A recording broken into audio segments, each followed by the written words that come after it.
tera ariko yahise apfa yahise apfira hano atara ende yari mu gipangu ku mashuri ye kumva arumva ikintu kirakubise wameta mvuga ni wasanga ari impanuka ibaye reka ajya kureba ari uwapfuye yarakiri nyine kugira ngo gusamba mbona umukobwa nawe yarahetse yaryamye muri kaburimbo n'abandi yari hepfo yari yagonze harimo undi mumotari n'umumama.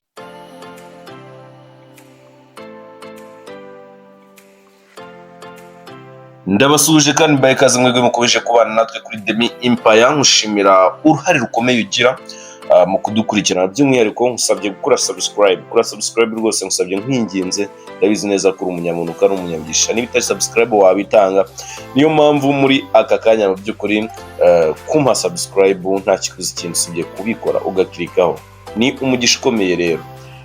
Nizere rero ko umeze neza aho uherereye mu gihugu hirya no hino, amajyepfo, amajyaruguru, iburasirazuba ndetse n'iburengera bwaryo, ntibagiwe abo mu mujyi wa Kigali. Ntabwo nakwibagirwa nawe uherereye mu bice bitandukanye by'isi, umudiaspora cyangwa se abadiaspora mudukurikira muri bihugu bigiye bitandukanye by'isi, namwe ndabasuje.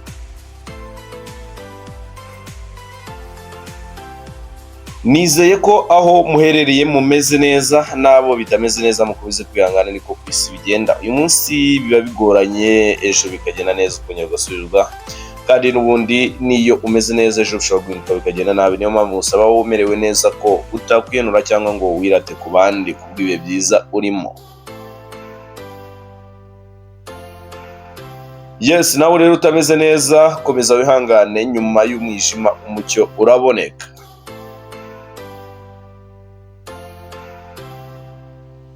Ni inkuru mu by'ukuri y'akababaro, inkuru iteye agahinda, inkuru mu by'ukuri iri kuvugwa, ni inkuru y'impanuka yabaye muri Kicukiro werekeza Gahanga.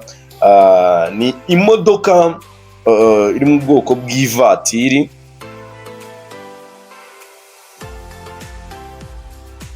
yaje kucika feri. Ntibiremezwa neza ariko abari bahari bavuga ko ishobora kuba yacitse feri ikamanuka ikarenga umuhanda igafata undi. Iyi modoka iri mu bwoko bwa taxi yamanukanye umuvuduko udasanzwe, igonga abamotari babiri, aho umumotari umwe yagize amahirwe yo kudatakaza ubuzima agakomereka bikabije, n'uwo yari ahetse agakomereka bikabije.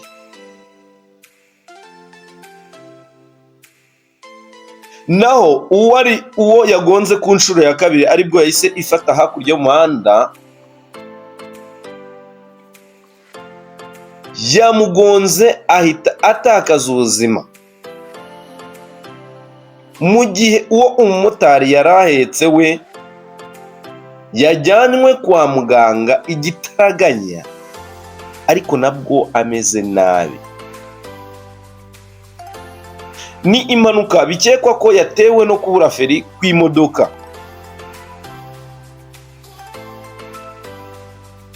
Kugeza izi saha wari umumotari yahise atakaza ubuzima,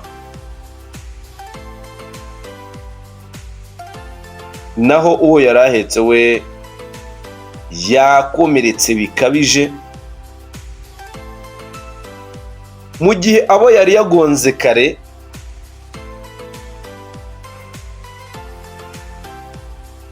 baba bakomeretse cyane ariko ntibatakaze ubuzima, bakirukanwa kwa muganga.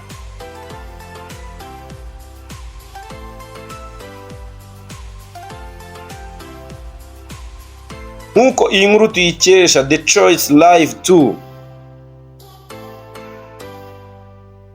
ivuga ko aba bantu baba bateje impanuka cyangwa se imodoka yaba yakoze impanuka yaba yatewe n'umuvuduko ukabije cyangwa se gucika feri kw'imodoka. kugeza ubu baribaza ese iyi modoka ni iy'umunyarwanda cyangwa ni iy'umunyamahanga?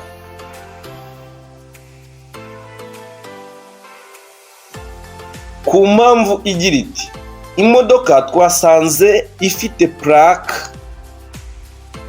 y'igihugu cy'u Burundi, ikaba ari nayo mpamvu mu by'ukuri bibaza niba wari uyitwaye ari umunyarwanda cyangwa se ari umunyamahanga. Igisigaye ko tumenya ni ukumenya ese babandi bajyanywe kwa muganga bakomeretse bikabije bari kuvirirana, haba hari icyizere cy'uko bagarutse mu buzima cyangwa se n'ubundi biracyari ibibazo, cyangwa se byagoranye kugira bagaruke mu buzima? Ni inkuru turaza kubakurikiranira mu by'ukuri tumenye ese ni iki cyakurikiyeho.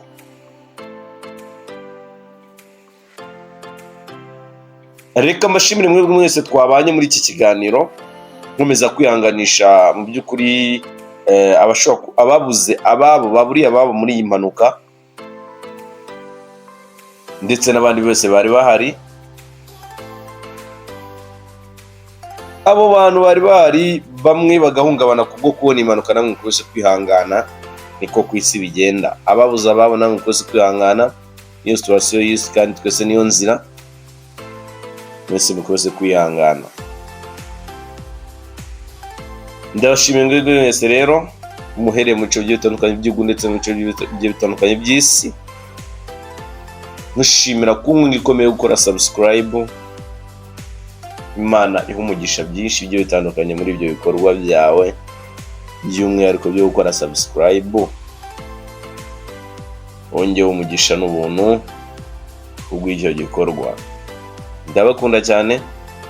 Imana ikomeze ibahire kandi bamugisha. Ubona hari icyifuzo, igitekerezo cyangwa se inyunganizi wumva watugezaho, wandikire muri comment.